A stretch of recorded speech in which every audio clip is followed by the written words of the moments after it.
kita belakangan ini kan sudah terbiasa dengan kejutan-kejutan ya. Saya sampai sudah mulai kebal dengan kejutan apa yang akan muncul dari istana dan sekitarnya.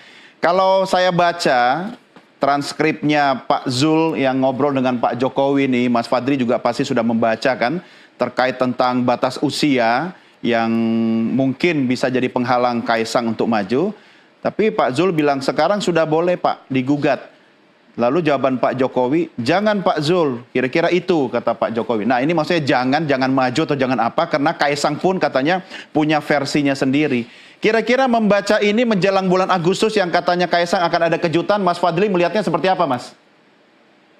Ya, menurut saya sih kalau kita lihat rangkaian peristiwa politik ya, khususnya bagaimana persiapan Kaisang untuk maju sebagai kepala daerah di Pilkada 2024, itu sebetulnya ceritanya hampir sama persis dengan apa yang terjadi ketika pencalonan Gibran pada tahun lalu menjelang menjadi wakil presidennya Pak Prabowo. Ketika itu kalau kita semua ingat ya, ada pernyataan Pak Jokowi yang mengatakan jangan mengada-ngada, jangan lakukan atau jangan menyampaikan informasi yang tidak masuk akal, sebab Gibran itu baru 2 tahun di Solo, secara usia juga belum memenuhi syarat ketika itu. Tapi kemudian ketika putusan Mahkamah Konstitusi muncul, dan kita semua tahu bagaimana kontroversi putusan Mahkamah Konstitusi itu, bisa misalnya semua hakim konstitusi dijatuhi sanksi etik, dan kemudian Ketua MK saat itu yang notabene adalah ipar Presiden Jokowi diberhentikan sebagai Ketua MK.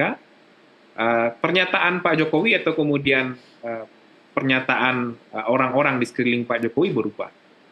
Tugas orang tua adalah mendukung apa yang diinginkan oleh anaknya. Urusan pencapresan adalah urusan partai politik. Saya tentu saja dengan sangat kuat menduga pola yang sama juga akan digunakan untuk Kaisang.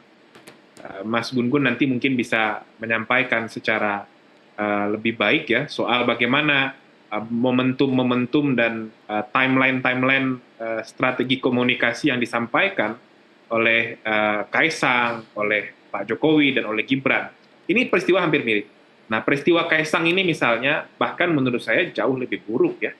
Menggunakan tangan Mahkamah Agung untuk kemudian mengutak-atik persyaratan usia untuk bisa mendaftar menjadi calon gubernur. Karena sepertinya yang disasar adalah posisi politik untuk bisa menjadi calon gubernur, dan Kaisang punya hambatan usia, sebab Kaisang itu kalau dari catatan kita dengan mudah bisa ditelusuri, baru berusia 30 tahun itu pada bulan Desember 2024. Ya. Sedangkan persyaratan untuk menjadi calon gubernur itu adalah 30 tahun ketika didaftarkan menjadi calon.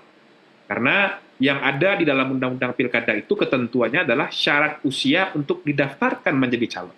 Ya. Maka syaratnya adalah syarat menjadi calon. Dan KPU sudah berketetapan ya, Mas Fadli ya, soal itu ya? Ya, makanya ada peraturan KPU-nya kan, Mas. Diturunkan dalam peraturan KPU materi yang ada di dalam Undang-Undang Pilkada.